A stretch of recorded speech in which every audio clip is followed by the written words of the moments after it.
नमस्कार विद्यार्थियों, आज अपन फिर आपके बीच में प्राचीन सभ्यताओं का टॉपिक लेकर के हाजिर हुए हैं। पहले की क्लास में अपन लोगों ने कालीबंगा सभ्यता, आहड़ सभ्यता के बारे में एवं तीसरी अपने पढ़ी थी गिलुंड सभ्यता। तीनों के बारे में विस्तृत चर्चा कर चुके हैं। कालीबंगा और आहड़ सभ्यता के अंदर जो पत्थर एवं ईंट के बने हुए जो मकान मिले हैं, तो वो सभी ईंटें धूप से पकाई हुई हैं। कल का एक टॉपिक पढ़ा था आपने गिलुंड सभ्यता, उसके अंदर आपको ऐड करना है कि गिलुंड सभ्यता के अंदर भी ईंटों से बने हुए मकान मिले हैं, परंतु वो ईंटें हैं वो आग से पकाई गई हैं। जो आहड़ और कालीबंगा से भिन्न विशेषता है गिलुंड सभ्यता की, आप इस बात को ज़रूर गौर करें कि वहाँ दोनों सभ्यताओं के अंदर, कालीबंगा और आहड़ दोनों सभ्यताओं के अंदर जो आपकी ईंटें पकी हुई है, उन ईंटों को तपाने के लिए, पकाने के लिए जो सूर्य की धूप है उनको काम में लिया गया है, आग का प्रयोग नहीं किया गया है। गिलुंड सभ्यता के अंदर ईंटों को पकाने के लिए आग का प्रयोग किया गया है। तो इस तथ्य को आप ऐड करें। दूसरा, एक त्रुटि रह गई थी पिछली क्लास के अंदर गिलुंड सभ्यता के अंदर कि गिलुंड सभ्यता खुदाई के दौरान गिलुंड सभ्यता के जो अवशेष मिले हैं, तो वो अवशेष 1900 ईस्वी से 1700 ईस्वी पूर्व के अवशेष हैं। 1900 ईस्वी पूर्व से 1700 ईस्वी पूर्व के अवशेष, यानी कि आज से 4000 वर्ष पहले की वो सभ्यता है, ये अनुमान लगाया गया है। आज अपन प्राचीन सभ्यताओं के अंदर अपना टॉपिक के अंदर आगे बढ़ रहे हैं। तो अपनी सभ्यता है बागोर सभ्यता।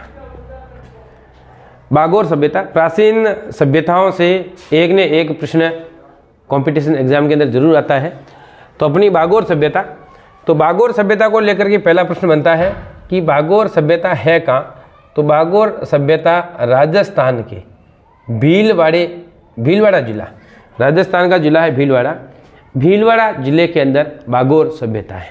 तो एक प्रश्न तो ये बनता है, वेरी इंपॉर्टेंट है, कि बागोर सभ्यता कहाँ है। तो बागोर सभ्यता है भीलवाड़ा। इस भीलवाड़ा के अंदर बागोर के अलावा भी एक सभ्यता है, बागोर के अलावा एक सभ्यता है, उसका नाम है ओजियाना। वेरी इंपॉर्टेंट है। भीलवाड़ा के अंदर दो सभ्यताएं हैं, एक है अपनी ओजियाना सभ्यता और दूसरी है बागोर सभ्यता। दोनों का स्थान पूछा जाए तो ओजियाना सभ्यता भी भीलवाड़ा में है और बागोर सभ्यता भी भीलवाड़ा में है। बागोर सभ्यता कौन सी नदी के किनारे है।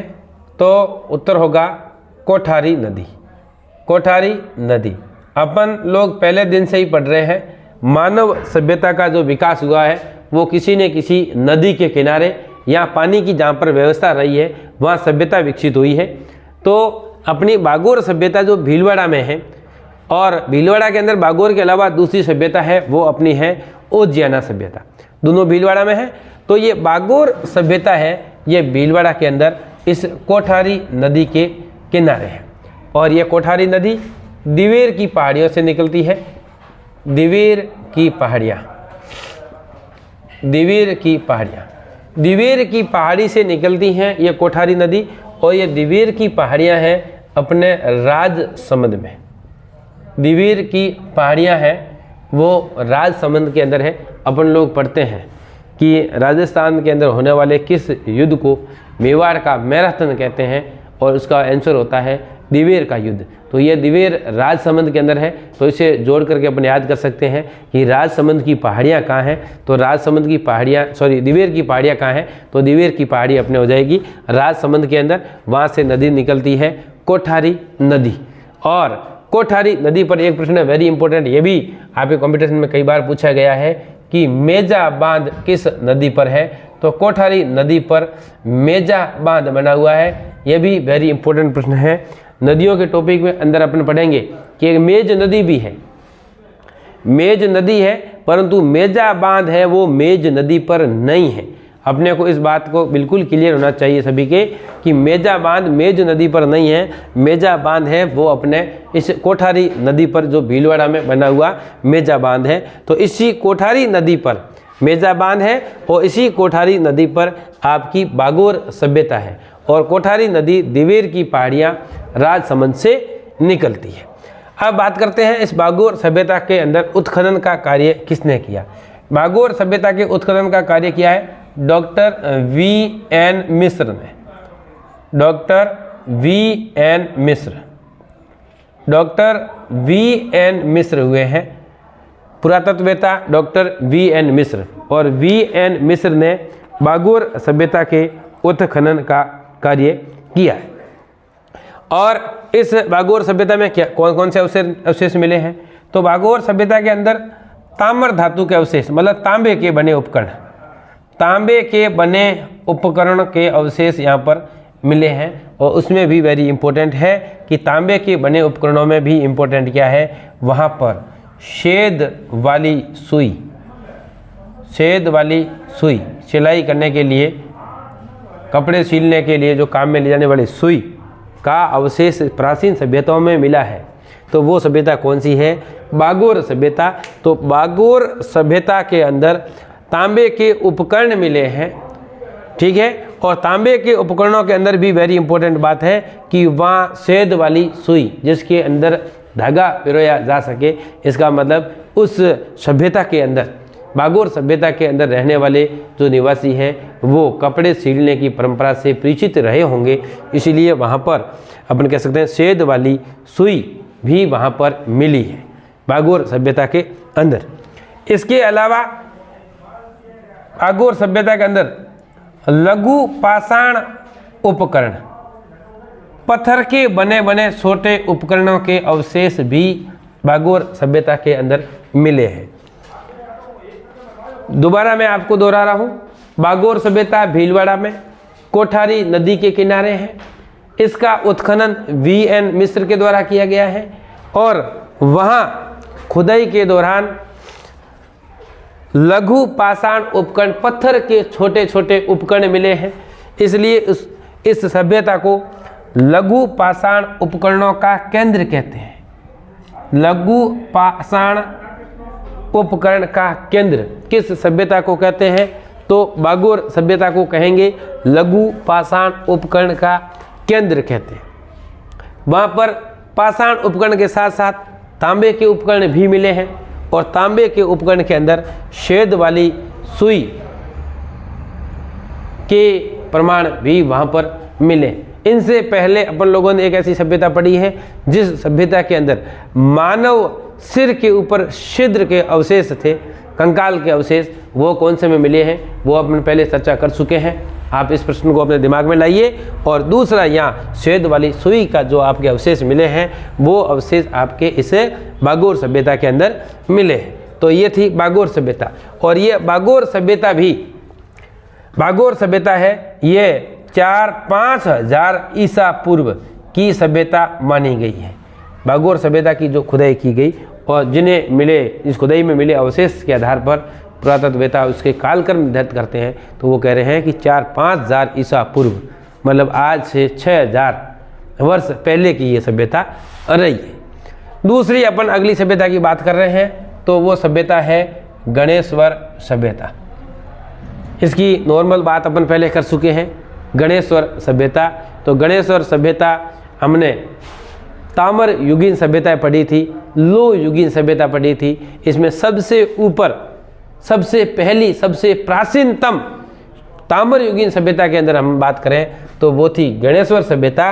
और गणेश्वर सभ्यता राजस्थान के सीकर जिले में, राजस्थान के सीकर जिले की एक प्रसिद्ध सभ्यता है, वो आपकी हो जाएगी गणेश्वर सभ्यता, जो आपके नीम का थाना सीकर के अंदर है।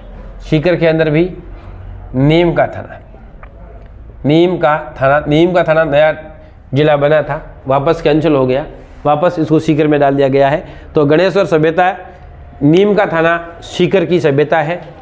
ताम्र युगीन सभ्यताओं में सबसे प्राचीनतम सभ्यता है, इसलिए इसको ताम्र युगीन सभ्यता की जननी कहते हैं। तो इस सभ्यता का उपनाम हो जाएगा ताम्रयुगीन सभ्यता की जननी।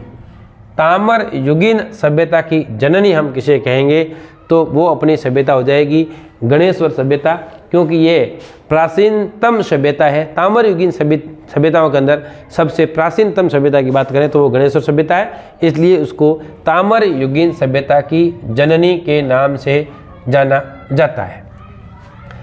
अब देखिए, ताम्रयुगीन सभ्यता की जननी है, यहाँ पर तांबे के उपकरण मिले हैं तो ताम्रयुगीन हो जाएगी। इनके साथ साथ में यहाँ पर मछली पकड़ने के कांटे वेरी इंपॉर्टेंट है। जिस प्रकार जुते हुए खेत के लिए कालीबंगा प्रसिद्ध है, इसी प्रकार मछली पकड़ने के कांटे, मछली पकड़ने के कांटे वेरी इंपॉर्टेंट बात है, इसको ऐड कर दीजिएगा कि मछली पकड़ने के कांटे कौन सी सभ्यता के अंदर मिले हैं, तो वो हो जाएगी अपनी गणेश्वर सभ्यता हो जाएगी। और गणेश्वर सभ्यता के उत्खनन का कार्य करने वाले कौन विद्वान हुए हैं? गणेश्वर सभ्यता के उत्खनन का काम करने वाले विद्वान, जाने माने विद्वान पहले से ही परिचित हैं, R.C. अग्रवाल। R.C. अग्रवाल ने इस सभ्यता के उत्खनन का काम किया है, गणेश्वर सभ्यता के उत्खनन का काम किया है। इनसे पहले अपन R.C. अग्रवाल को पढ़ चुके हैं आर्य सभ्यता के अंदर। आर्य सभ्यता के अंदर भी अपन लोगों ने पढ़ा है R.C. अग्रवाल और अक्षय कीर्ति व्यास और H.D. चाखलिया, 3 व्यक्तियों का नाम अपन पढ़ चुके हैं आर्य सभ्यता के अंदर। तो उसमें भी आपका R.C. अग्रवाल है। गणेश्वर सभ्यता के उत्खनन का काम भी करने वाले हैं वो R.C. अग्रवाल है। अगला बात करते हैं कि इस गणेश्वर सभ्यता के अंदर मिट्टी के बर्तन मिले हैं। मिट्टी के बर्तनों के पाए जाने के कारण इसे मिट्टी के बर्तनों को कर्पस वर्णी मृद पात्र कहते हैं। मृद पात्र मतलब मिट्टी का बना हुआ पात्र। तो कर्पस वर्णी मृद पात्र क्या है? तो इसका आंसर होगा कि गणेश्वर सभ्यता के अंदर पाए जाने वाले जो आपके मिट्टी के बर्तन हैं, वो मिट्टी के बर्तन है, उसको कर्पस वर्णी मृद पात्र के नाम से जाना गया है। और लास्ट में अपन इस सभ्यता की बात करें तो ये नदी कौन सी है, तो गणेश्वर सभ्यता है वो कांतली नदी के तट पर स्थित है। कांतली नदी, सीकर और झुंझुनू के अंदर कांतली नदी बहती है। कांतली नदी का प्रवाह क्षेत्र सीकर के अंदर तोरावाटी के नाम से जाना जाता है और झुंझुनू के अंदर अहिर वाटी के नाम से जाना जाता है। तो वही कांतली नदी है और इस कांतली नदी के किनारे पर अपनी ये गणेश्वर सभ्यता है। अब अपन बात करते हैं कि यह ताम्रयुगीन सभ्यता की जननी है। उच्च क्वालिटी का तांबा यहाँ पर पाया जाता है। तो गणेश्वर सभ्यता के अंदर जितने तांबे के जो उपकरण मिले हैं, इसमें 99% तांबे की मात्रा है। प्योर क्वालिटी के तांबे के बने हुए उपकरण है। तो ये भी वेरी इंपॉर्टेंट प्रश्न बनता है कि ताम्रयुगीन सभ्यता गणेश्वर के अंदर जितने भी आपके जो उपकरण हैं, इसमें 99% तांबे को काम में लिया गया है। और यहाँ पर आयुध सामग्री मतलब युद्ध करने के अस्त्र शस्त्र जो आपके तांबे से निर्मित, तो ऐसे उपकरण हैं वो आपके इस ताम्रयुगीन सभ्यता गणेश्वर के अंदर आपके मिले हैं। तो वेरी इंपॉर्टेंट प्रश्न है। और इसके अलावा गणेश्वर सभ्यता का जो शुद्ध तांबा है ये हड़प्पा एवं मोहनजोदड़ो भी भेजा गया है। वेरी इंपॉर्टेंट बनता है मोहनजोदड़ो। हड़प्पा एवं मोहनजोदड़ो भी गणेश्वर सभ्यता से प्राप्त तांबा है, उनको भेजा जाता था हड़प्पा और मोहनजोदड़ो को। तो ये ताम्रयुगीन सभ्यता के अंदर गणेश्वर सभ्यता के अंदर जो खुदाई के दौरान जो तांबा मिला है उसको हड़प्पा और मोहनजोदड़ो तक भी भेजा गया है। तो ये थी अपनी 2 सभ्यताएं, एक थी ये बागोर और दूसरी अपनी हो जाएगी ये गणेश्वर सभ्यताएं। इसके अलावा अपन बात करें तो ताम्रयुगीन सभ्यता के अंदर एक और सभ्यता है, उसका नाम है भीनमाल। भीनमाल को प्राचीन समय के अंदर श्रीमाल के नाम से जाना गया है। श्रीमाल, भीनमाल का प्राचीन नाम है वो अपना नाम है श्रीमाल। भीनमाल श्रीमाल, भीनमाल श्रीमाल। और भीनमाल सभ्यता है ये सभ्यता अपनी हो जाएगी जालोर के अंदर। भीनमाल सभ्यता जालोर, भीनमाल सभ्यता है जालोर में है, और भीनमाल सभ्यता का प्राचीन नाम हो जाएगा श्रीमाल। और भीनमाल सभ्यता की खुदाई के अंदर रोमन